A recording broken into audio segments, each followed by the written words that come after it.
কিছু করিনি, আমি কিছু করিনি, আমি কিচ্ছু করিনি। আমাকে ভুল বুঝবেন না স্যার। স্যার আপনি আমায় ভুল বুঝলে আমার খুব কষ্ট হয়েছে। আমি আমি আমি আমি আমি কিছু করিনি স্যার, আমার খুব যন্ত্রণা হয়। আপনি আমায় ভুল বুঝবেন না, আমার থেকে মুখ ফিরিয়ে নেবেন না স্যার, আমার খুব কষ্ট হয় স্যার, আমার খুব।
জ্বরটা কমেছে।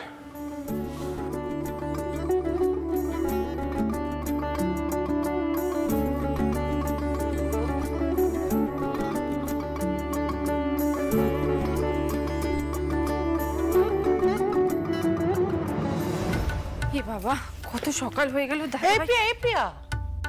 কি রে এত সকালে দৌড়তে দৌড়ে কোথায় যাচ্ছিস? কি ব্যাপার বলতো? আরে শ্যামলী ঠিক আছে তো? আর বলো না, কাল তো দাদা ভাই রাতের বেলা গেস্ট রুমে এসেছিল। হ্যাঁ, দাদু ভাই রাতের বেলা গেস্ট রুমে গিয়েছিল?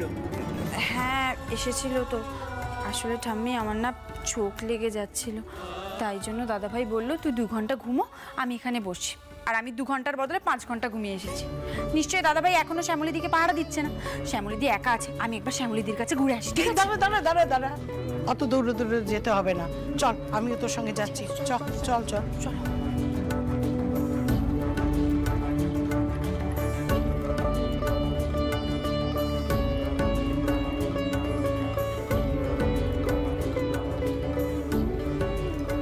গাটা ঠান্ডা, জ্বরটা নেমেছে।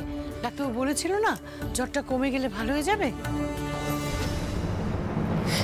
আরে আরে আস্তে আস্তে বাবারে বাবা, একটু সুস্থ হতে না হতেই একবারে হুলুস্থুলু। শুয়ে পড়ো। না না না আমি ঠিক আছি ঠাম্মি। হ্যাঁ সে তো দেখলাম, কালকে যা খেল দেখালি। এই শোনো না, বলছে একটু করে সুস্থ হয়ে ভালো করে খাওয়া দাওয়া করো, তারপর কালকের গল্প শুনবো। ঠাম্মি আর কালকের গল্প? কালকে তো পুরো ইমা, আমার মাথাটা এরকম স্যাঁতস্যাঁতে ভেজা ভেজা লাগছে কেন? কি বালতি, মগ, তোয়ালে, মানে তোর কেউ মাথা ধুয়ে দিয়েছে? তোর কি রাতে আবার জ্বর বেড়েছিল নাকি? ওই জন্যই জ্বরটা নেমেছে। কিন্তু আমি তো তোর মাথা ধোয়াইনি।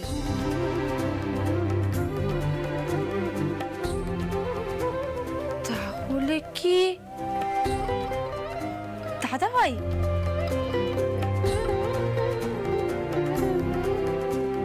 দাদা ভাই তোর মাথা ধুয়ে দিয়েছে?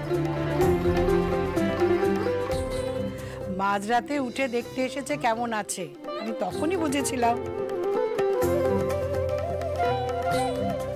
ই বাবা, তার মানে স্যার আমার মাথা ধুয়ে দিয়েছেন? ইস, কি লজ্জার ব্যাপার। তো বাবা, কেন যে আমার শরীরটা খারাপ করলো কে জানে। লজ্জা? তোমাকে কে বলেছিল দাদু ভাইয়ের হয়ে রডের বাড়ি খেতে? বারে স্যারের লেগে যেত না? লেগে যেত? বাপরে বাপ, কি টান দুজনার। শোনো শ্যামল, জন্ম মৃত্যু বিয়ে 3 বিধাতা নিয়ে। এ তো বিধাতার তৈরি করা টান, একে কি অস্বীকার করা যায়? দেখো একদিন সব ঠিক হয়ে যাবে।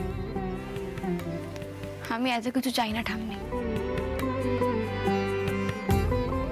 সত্যি চাই না। স্যারের পাশে আমাকে মানায় না, আর আমিও স্যারের পাশে স্ত্রী হিসেবে দাঁড়াতে চাই না, একদমই চাই না। আমি শুধু এতটুকুই চাই যে আর যাই হোক স্যার যেন আমায় ভুল না বোঝেন, ব্যাস এইটুকুই। এখন বাথরুমে কি মুখে একটু জল টল দাও তো, আমি যাই দেখি একটু খাবার দাবারের ব্যবস্থা করি। একা যেতে পারবি তো তুই? পারবো। হ্যাঁ নাও বিশ্রাম নাও, একটু বিশ্রাম নাও। চল চল চল চল দিয়া।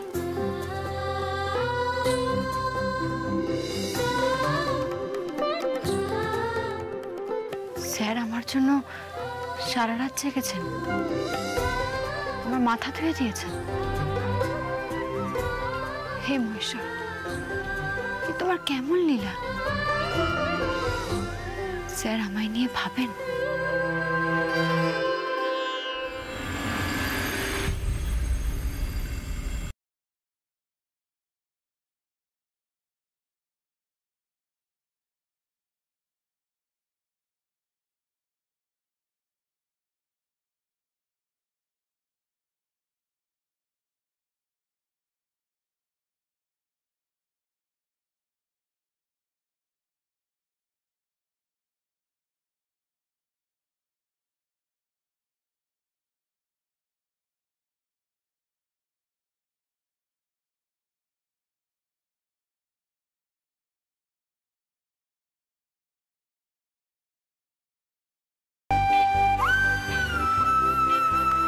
তোর জন্য চিন্তায় চিন্তায় শেষ হয়ে যাচ্ছে তোর মামুনি।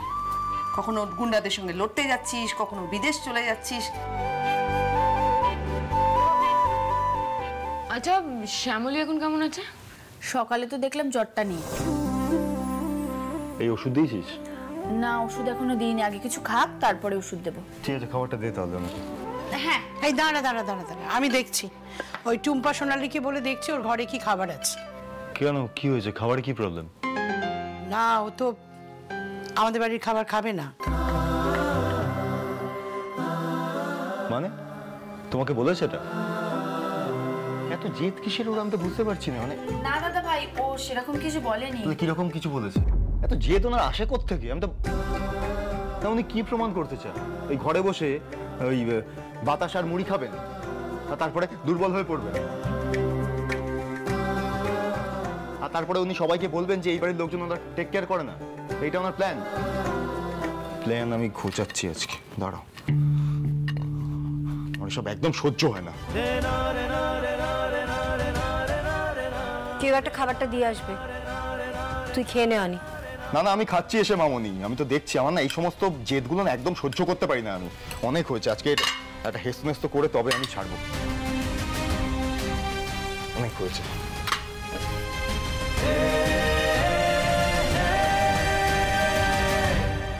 মেয়েটা শান্তিতে আমার ছেলেকে খেতেও দেবে না, অশান্তিতে অশান্তিতে একেবারে শেষ করে দেবে। না, যাই মহেশ্বরকে পুজোটা দিয়ে একটু জল বাতাসা খেয়ে নি। উফ, পিঠে প্রচন্ড ব্যথা। যাই। আপনি কি খাবার খাবেন না বলেছেন? স্যার আমি এখন ঠিক আছি স্যার, আমি একদম সুস্থ আছি। এই তো ঘরে গিয়ে শ্যামলী। একটু আমি খেয়ে নেবো স্যার, মহেশ্বরের পুজো দিয়ে আমি খেয়ে নেবো। আমার ধৈর্যের পরীক্ষা নেবেন না আপনি। কে বলেছিল আপনাকে বিপ্লব করতে, ঝামেলা করতে? বিপ্লব করবেন, ঝামেলা করবেন, গুন্ডাদের সঙ্গে আপনি কি গুন্ডামি করবেন? হ্যাঁ, আর তারপর নিজের শরীরটা অসুস্থ করে আমাকে বিপদে ফেলবেন, তাই তো?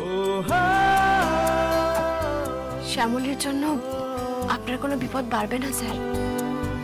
শ্যামলী প্রাণ থাকতে সেটা হতে দেবে না, সেটা এতদিনেও বুঝলেন না আপনি। আবার বড় বড় কথা বলছেন। অনেক কাজ আছে আমার, সকাল সকাল আপনার জ্ঞান শুনতে আসেনি, মাথা গরম করাবেন না। খাবারটা খান, খেয়ে ওষুধটা খান, কে আমাকে উদ্ধার করুন, নাহলে আপনাকে তো বিশ্বাস নেই। আবার কে এসে বলবে আপনার টেক কেয়ার করছি না, আপনাকে অসুস্থ করে রেখেছি। খাবারটা খেয়ে নিন। বললাম তো স্যার, আমার শরীর খারাপের জন্য আপনার কোনো বিপদ হবে না, কেউ আপনাকে কিচ্ছু বলবে না। আমি যাচ্ছি, গিয়ে খাবারও খেয়ে নেবো, ওষুধও খেয়ে নেবো। এত ইগো কিসের আপনার? না আমি দিনকে দিন দেখছি আপনার ইগোটা না বেড়েই চলেছে। কিসের ইগো আপনার? আমাদের বাড়ি খাবার খেতে আপনার ইগোতে বাধে? ঠিক আছে, এই খাবারের বিল আমি পাঠিয়ে দেবো, টাকা দিয়ে দেবো। যান এখন খাবারটা খেয়ে আমাকে উদ্ধার করুন।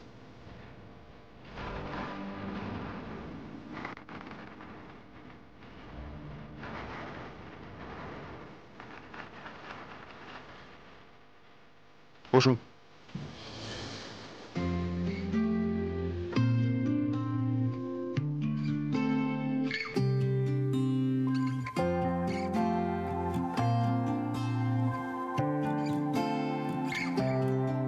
হয়ে যাক যেন রূপকথাদের ডাকছি অসময়, বুঝিনি কেন স্বপ্নগুলোর এমন কেন হয়।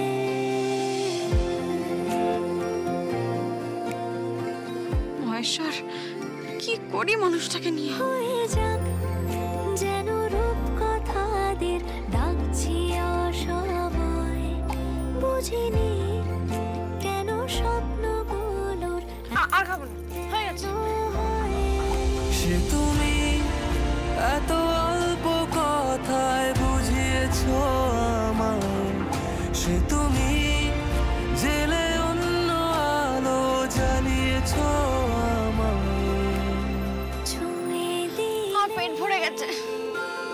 ছুঁয়ে দিলে মুখ পোড়ার এসেছে, কোন গোপনে মন ভেসেছে,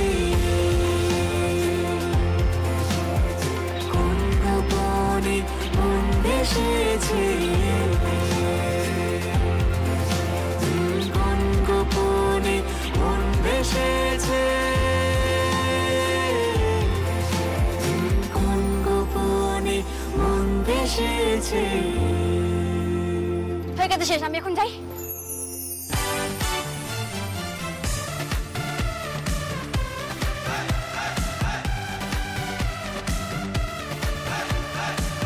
কোথায় যাচ্ছেন?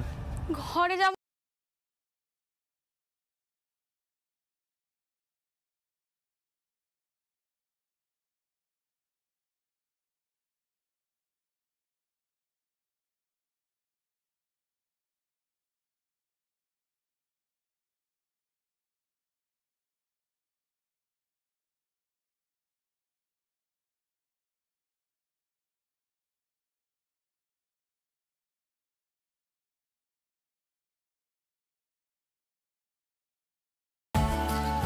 আমি তো সাবধান করে দিচ্ছি আপনাকে, আপনি এই বাড়ির বাইরে এক পাও রাখবেন না। আপনি বিশ্রাম নেবেন, সুস্থ হবেন, বুঝতে পেরেছেন? আমি তো সুস্থ আছি, আমার তো জ্বর নেই। এতক্ষণ বসে থাকা যায় নাকি? শ্যামলী, শেষবারের মতো আপনাকে একটা কথা বলছি। আমি যদি দেখি আপনি এই বাড়ির বাইরে পা পর্যন্ত রেখেছেন, আমার থেকে খারাপ কিন্তু কেউ হবে না, বুঝতে পেরেছেন?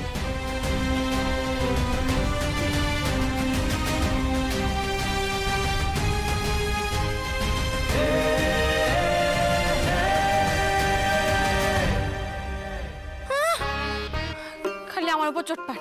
আমার একটা কথা বিশ্বাস করে না, আবার চোটপাটও করবে। মরে থাকবো না আমি ঘরে, আমি এক্ষুনি চলে যাবো।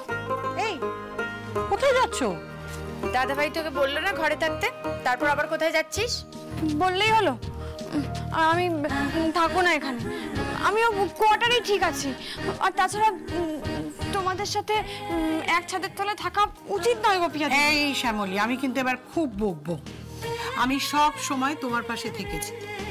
এবার তুমি যদি অগ্রাহ্য করে ঘর ছেড়ে চলে যাও আর সবাই যদি তোমাকে জেদি অবাধ্য বলে, তাহলে কিন্তু আমাকে আর তোমার পাশে পাবে।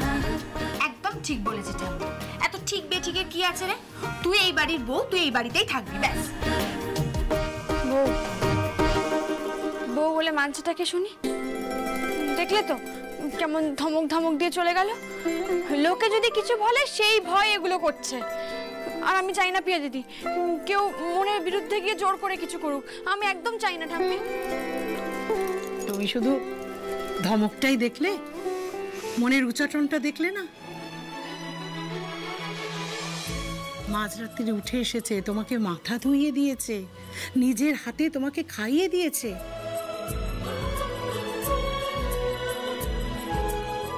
এগুলো অগ্রাহ্য করলে ঘর বাঁধবে কি করে শ্যামলী? ঘর? আমার ঘর? হ্যাঁ, তোমারই ঘর। আর কেউ মানুক বা না মানুক, কিন্তু আমি মানি যে তুমি অনি দাদা ভাইয়ের বউ। দেখো, এবার তোমার জায়গাটা তোমাকেই তৈরি করতে হবে, তোমার অধিকারগুলো বুঝে নিতে হবে। তুমি এত বোঝো আর এটা বোঝো না যে ছেলেটার মন তোমার জন্য টানছে। এবার বাকিটা তোমাকে গড়ে নিতে হবে। শোনো, কাউকে না কাউকে তো এগিয়ে আসতেই হবে, নইলে হাগলগুলো খুলবে কি করে?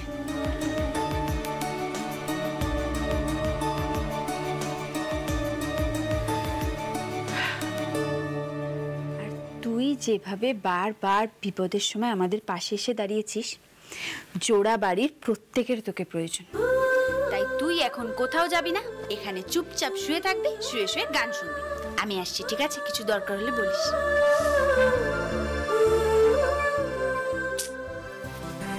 একটা প্রতিজ্ঞাও রাখতে পারলি, সেই খেতে হলো, সেই থাকতে হচ্ছে। উফ,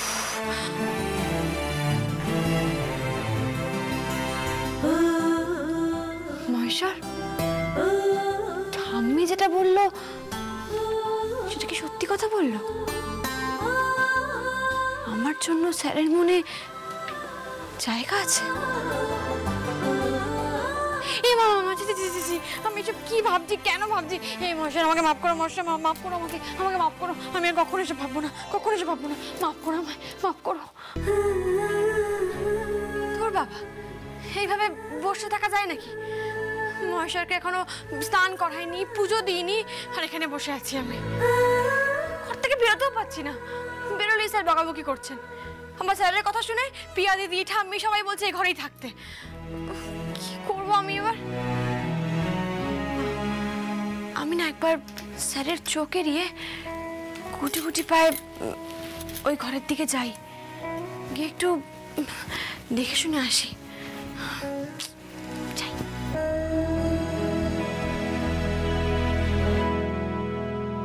না দাদু, এটা হয় না।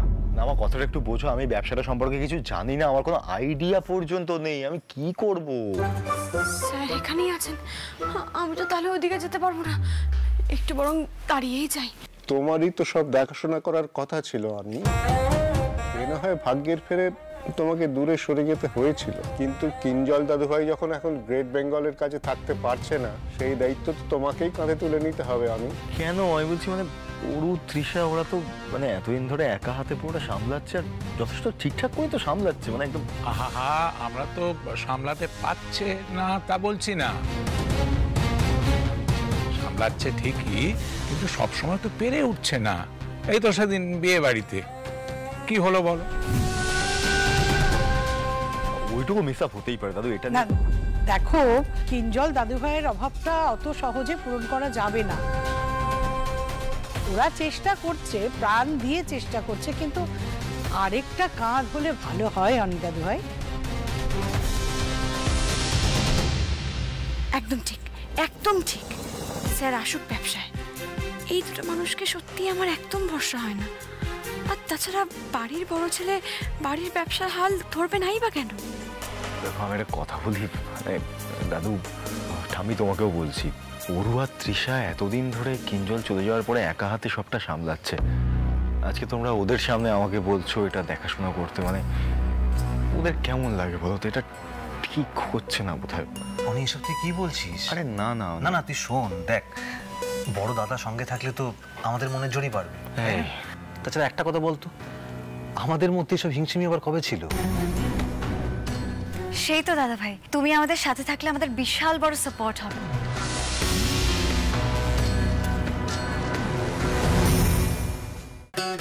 ঠিক আছে, মানে যদি আমি এটা করলে তোদের কিছু হেল্প হয় অরূপ, তাহলে বল আমায় কি করতে হবে? হ্যাঁ দেখ, আজকে তেমন চাপের কোনো ইভেন্ট নেই, ওই ভ্যালেন্টাইন্স ডে উপলক্ষে একটা ছোট্ট এঙ্গেজমেন্ট পার্টি আছে। ওদের একটাই ডিমান্ড যে প্রপোজ করার পর যখন বিয়ের ডেটটা অ্যানাউন্স করা হবে, একটু নাচ গানের একটা প্রোগ্রাম করতে হবে। ওরা চাইছে ফিল্মি স্টাইলে পুরো প্রোগ্রামটা অর্গানাইজ করতে। তো ঠিক আছে, ওই খাওয়া দাওয়া ডেকোরেশনের দায়িত্ব আমি আর তৃষা নিয়ে নিচ্ছি, তুই বরং এই নাচ গানের দিকটা দেখে নে, ঠিক আছে? তোর নাম্বার আমি পাঠাচ্ছি, তুই কোঅর্ডিনেট করে নিস।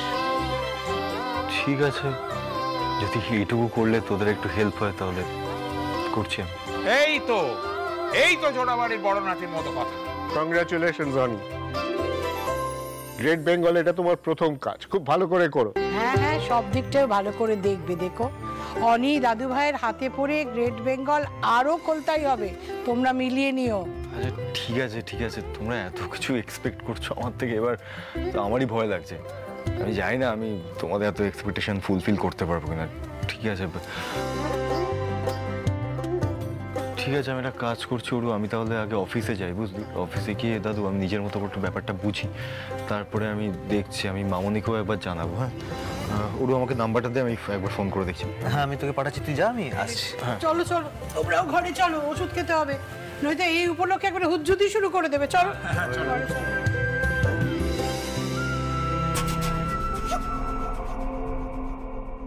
যাক বাবা, স্যার চলে গেছে, এবার আমি একটু ঘরের দিকে যাই, মহাশয়ের পুজোটা দিয়ে আসি। এটা কি হচ্ছে অরুণাভ? দাদা ভাইকে দায়িত্ব নিতে বলছে আর তুমি চুপ করে রইলে। Come on, Aniket Mallick great Bengal ক্যাটারারে ঢুকছে, তুমি প্রতিবাদ করলে না, হাসি মুখে গলা জড়িয়ে ইনভাইট করলে। তাহলে কি করতে? দুই দাদুর সামনে প্রতিবাদ করলে সেটা ভালো দেখাতো? আই নো তুমি ঠিক বলছো, কিন্তু এটা ঠিক হচ্ছে না। প্লিজ কিছু একটা করো, কিছু একটা ভাবো। করে এসো। অরু দাদা আর বউ যদি চায় না স্যার ব্যবসার কাজ দেখুক, আশ্চর্য, কেন চায় না?